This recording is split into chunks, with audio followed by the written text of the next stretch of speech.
नमस्कार दर्शकों, हमारे चैनल पर आपका स्वागत है। दर्शकों, क्या आप भी अपने जीवन में पितृदोष बाधा से परेशान हैं?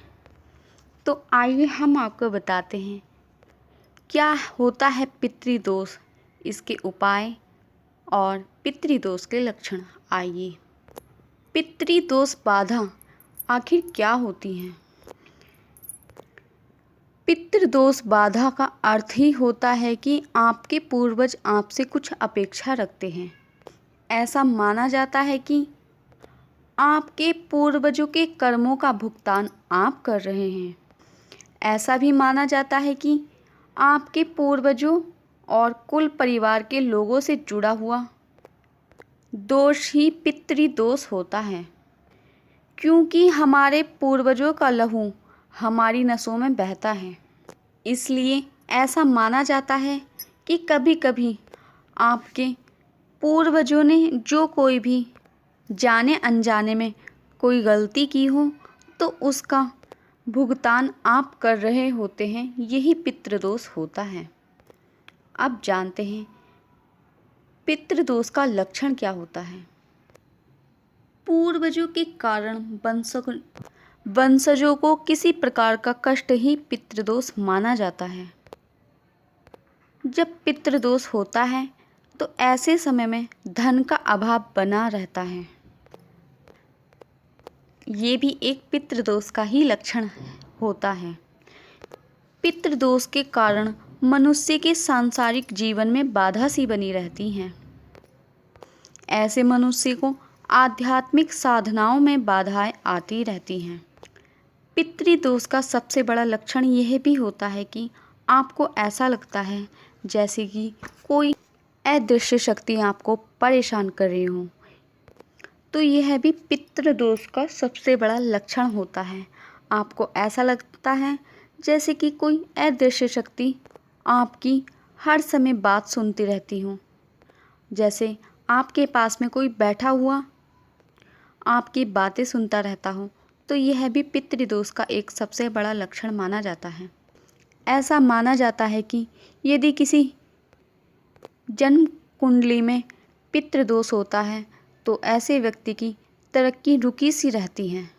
ऐसे जातकों का समय पर विवाह नहीं हो पाता, उनके कार्यों में बाधाएं आती रहती हैं, उनके घर में गृह कलेश अधिक बढ़ जाता है।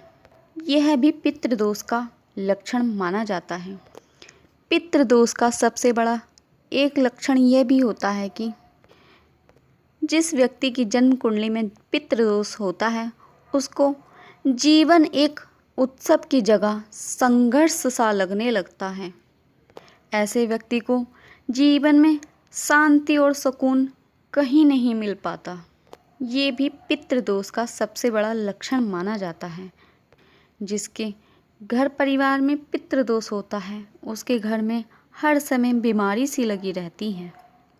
पितृदोष का सबसे बड़ा लक्षण ये भी होता है कि पितृदोष का सबसे बड़ा लक्षण ये माना जाता है कि आपको लाख प्रयासों के बाद में भी संतान प्राप्त नहीं हो पाती और आपको संतान प्राप्ति में अनेक बाधाओं का सामना करना पड़ता है। दर्शकों, यदि आपके जीवन में भी पितृदोष है, आपकी जन्म कुंडली में पितृदोष है, तो आप इसका जल्द से जल्द उपाय करें, क्योंकि ये पितृदोष आपको जीवन में आगे नहीं बढ़ने देता।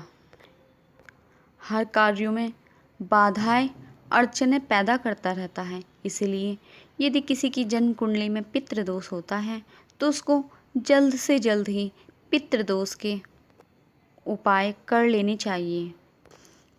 पितृदोष समाप्त करने का सबसे पहला उपाय यह है कि आप प्रतिदिन हनुमान चालीसा का पाठ अवश्य ही करें। दूसरा उपाय यह है कि आप श्राद्ध पक्ष में श्राद्ध तर्पण आदि अवश्य ही करें। तीसरा उपाय यह है कि आप ज़्यादा से ज़्यादा सिक्कों का दान करें। ऐसा करने से पितृदोष में आपको शांति मिलेगी। प्रतिदिन सुबह शाम की आरती में कर्पूर जलाएं या कर्पूर से ही आरती करें। 5वां उपाय यह है कि आप हर त्रयोदशी को यानी 13, 14 अमावस्या और पूर्णिमा के दिन गुड़ और घी के मिश्रण को कंडे पर यानी उपले पर, गाय के उपले पर जलाने से पितृदोष में शांति होती है। हर अमावस्या को पीपल के पेड़ पर जल चढ़ाएं और हर अमावस्या को कच्चे दूध का दान अवश्य ही करें और हर रोज़ स्नान के पश्चात अपने माथे पर केसर का तिलक अवश्य ही लगाएं। इससे भी आपको पितृदोष से काफ़ी राहत मिलती है। और यदि संभव हो तो आप श्रीमद् भागवत कथा का पाठ अवश्य ही कराएं, क्योंकि श्रीमद् भागवत कथा का पाठ कराने से पूर्वजों को सद्गति प्राप्त होती है और पितृदोष का यह सबसे बड़ा उपाय माना जाता है। और सबसे महत्वपूर्ण उपाय यह है कि आप ज़्यादा से ज़्यादा भगवान शिव और भगवान श्री कृष्ण की आराधना करते रहें। इनसे आपको पितृदोष में काफ़ी राहत मिलती है। दर्शकों, अगर आपको हमारे द्वारा यह जानकारी अच्छी लगी तो हमारे चैनल को सब्सक्राइब, लाइक करें और कमेंट्स में ओम नमः शिवाय अवश्य लिखें। धन्यवाद।